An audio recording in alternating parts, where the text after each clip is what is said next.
Let's do another example for incomplete records, Mr. Daschund. Now, Mr. Daschund, very much the same as Harry Potter. The only exception is that Mr. Daschund has VAT in.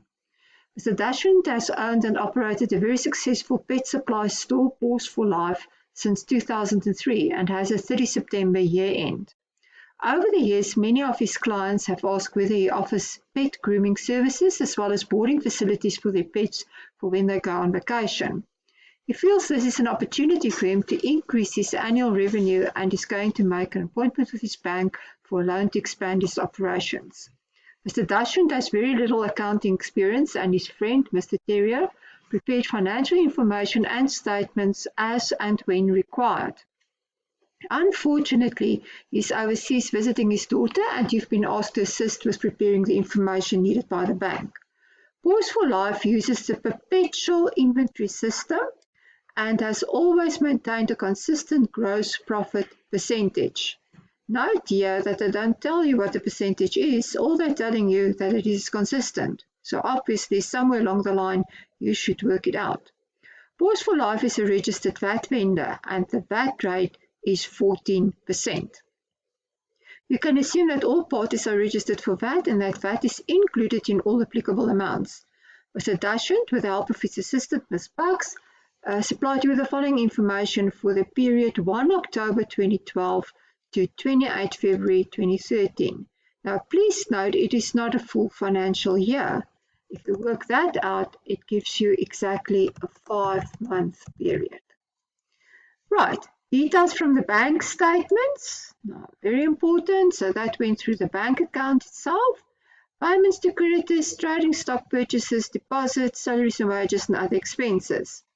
Details of cash transactions, so that went through the cash account, which is not the same as the bank account. Sundry expenses, cash sales, casual labor. The following information is available for the year ended 30 September 2012. So obviously the previous financial year. Sales, cost of goods sold equals gross profit. Guys, and immediately you should be able to say, okay, well, here I have my gross profit, and if I take my gross profit, 672, I divide it by my sales, 1680, I will get my gross profit percentage, which equals 40%. And that must be applied consistently year by year by year. Right. Then we also have a number of balances, which obviously will be our opening balances. Cash, bank, trading stock, which is the same thing as inventory, trade debtors, trade creditors, and property, plant, and equipment. Right. They give us a few things, only 4 things, and they want you to prepare the general ledger accounts, the cash account, the trade debtors account, and the trade creditors account. Also, they want you to calculate here, the B part of the question, calculate the closing cost price of inventory on hand. And actually, at the end of the day, you will see that this is the actual thing in the question which you are actually building up to. By doing these accounts, you will be able to determine the value of closing inventory, cost price. Good. Now, each month, the owner withdrew 3,000 Rand from cash. The cash on hand is maintained on a constant level. So that means that the opening balance is 1,500 and the closing balance is also 1,500. The debtors were reviewed and Mr. Daschund advised you that 5814 should be written off. The following balances as at 28 February 2013 were made available for you. So that is the end of the period that you're working with. And that, in other words, your closing balance, debtors, creditors, and trading stock. So where do we start? We start by drawing our T accounts. They want us to do a cash account. They want us to do a trade debtors account. And with trade debtors goes sales. Trade creditors, and with trade creditors goes inventory, and it's also a perpetual inventory system, so we know that everything is being recorded in the inventory account. Right, once I've done that, I can start inserting my information that they gave us. So let's start with opening balances, the second table here. Our cash account has an opening balance of 1,500. There it is, cash account, the opening balance of 1,500. Bank account, 3,600. I don't think they want the bank account, so it's not necessary that I insert that. Although, in some questions, you will need to reconstruct the bank account for a missing figure, and that will give you then some information that you need in another account. But in this particular question, that is not needed. Trading inventory, opening inventory of 85,000. So in my inventory account, opening inventory 85,000. And we say inventory and creditors goes hand in hand, and I want to determine the value of closing inventory, which is part of the required. Trade creditors, opening balance 36,480 and trade debtors 43,320. So creditors 36,480 and trade debtors 43,320. So now we have all the opening balances that we need. In this last additional point of information, they also give us closing balances. So we might as well insert that because that can't change, that's fixed. So debtors closing balance 44,780, debtors 44,780, creditors 37,620. Go to our creditors account, there's our closing balance 37,620, and then the last one is our that's what we have to do, is our trading stock we have to calculate. Right, now if we go back here to our details from the bank statement, so the one leg would be my bank account, the other leg we still have to post. Payments to creditors 335,160. So what is my accounting entry? I debit my creditors account and I credit my bank 335,160.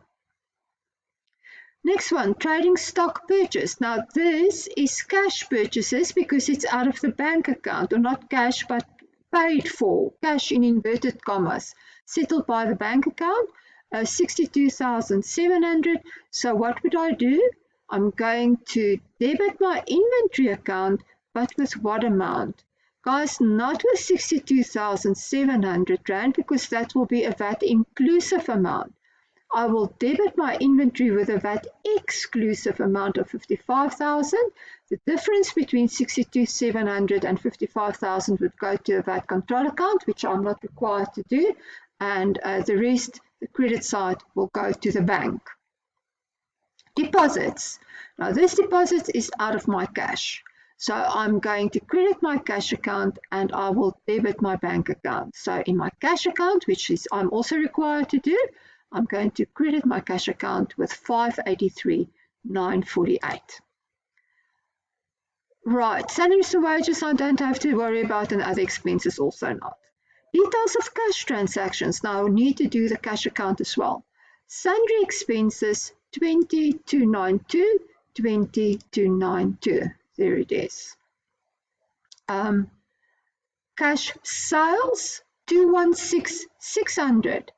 I'm going to use that cash sales because you will see that I have to determine the cost of sales in order to get to the closing inventory.